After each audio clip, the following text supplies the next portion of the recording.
தேசத்தின் நம்பிக்கை மாத இதழ் அப்பா பதிப்பகம் இணைந்து வழங்கும் நேர்மையாளர் சகாயம் IAS அவர்களின் அனுபவ பதிவில் கடைசி தரையில் கண்டாங்கி சேலை சென்னை புத்தக கண்காட்சியில் விற்பனையாகிக் கொண்டிருக்கிறது. தாம்பரம் மாநகராட்சிக்கு உட்பட்ட பம்மல் பகுதியில் சாலையில் சுற்றித் திரிந்த மாடுகளை பிடித்த மாநகராட்சி அதிகாரிகள் மாட்டின் உரிமையாளர்களுக்கு அபராதம் விதித்து வருகின்றனர். இது தொடர்பான கூடுதல் விவரங்களை எமது செய்தியாளர் தமிழரசன் வழங்க கேட்கலாம். தமிழரசன், வணக்கம். மொத்தம் எத்தனை மாடுகள் பிடிக்கப்பட்டுள்ளன? எவ்வளவு அபராதம் விதிக்கப்பட்டுள்ளது? அந்த மாடுகளை எங்கு கொண்டு சென்றுள்ளனர்? முழுமையான விவரங்களை பதிவு செய்யுங்கள்.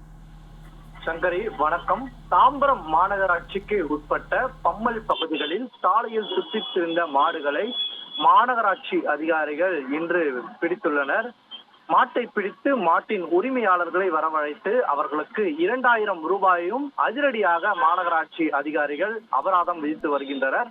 மேலும் தாம்பரம் மாநகராட்சிக்கு உட்பட்ட பம்மல் மண்டலத்திற்கும் உட்பட்ட பகுதிகளில் மாடுகள் சுற்றித் திரிவது வாகன ஓட்டிகளுக்கு மிகுந்த சிரமத்தை ஏற்படுத்துவதாக இருப்பதாகவும், மேலும் இதனால் விபத்துகள் ஏற்படுவதாகவும், போக்குவரத்து நெரிசல் ஏற்பட்டு காலை தினத்தில் அலுவலகங்களுக்கு செல்லக்கூடிய பொதுமக்கள் செல்ல முடியாத ஒரு சூழ்நிலை இருப்பதாகவும் தொடர்ந்து மாநகராட்சி அதிகாரிகளுக்கு புகார் சென்று வந்ததாகவே இருந்திருக்கிறது. இந்த நிலையில் இதனை அறிந்த மாநகராட்சி அதிகாரிகள் துப்புரவு அலுவலர் சிவகுமார் மற்றும் துப்புரவு ஆய்வாளர் ரமேஷ் பணியாளர்கள் மற்றும் அண்ணா சாலை மெயின் ரோடு பகுதியில் சங்கர் நகர் மற்றும் பம்மல் பகுதியை இணைக்கக்கூடிய அந்த சாலையில் சுற்றித் திரிந்த 20க்கும் மேற்பட்ட மாடுகளை இன்று காலையிலிருந்து பிடித்திருக்கின்றனர். மேலும் கூடுவாஞ்சேரியில் உள்ள பாதுகாப்பு மையத்திற்கும் அந்த மாடுகளை எடுத்து சென்றிருப்பதாக கூறப்படுகிறது. தொடர்ந்து இந்த தாம்பரம், முடிச்சூர், பல்லாவரம் மற்றும் இந்த சங்கர் நகர், திருநீர்மலை இந்த பகுதிகளில் மாடுகளின் அட்டகாசம் என்பது அதிகமாக இருப்பதாகவும், சாலையிலே படுத்து உறங்கிக் கொண்டு இருப்பதாகவும், இதனால் பொதுமக்களுக்கு மிகுந்த இடையூறு இருப்பதாகவும் தொடர்ந்து புகார்கள் வந்த நிலையில மாநகராட்சி அதிகாரிகள் தற்போது இந்த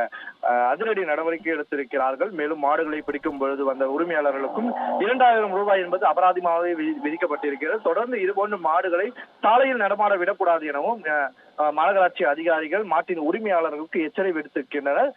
அண்மையில் தாம்பரம் மாநகராட்சியுடைய ஆணையாளர் பாலச்சந்தர் என்ன கூறியிருக்கிறார் என்றால், குப்பைகளை கொட்டுவர்களும், அதாவது பொது இடங்களில் குப்பைகளை கொட்டுவர்களுக்கும் சாலையில் மாடுகளை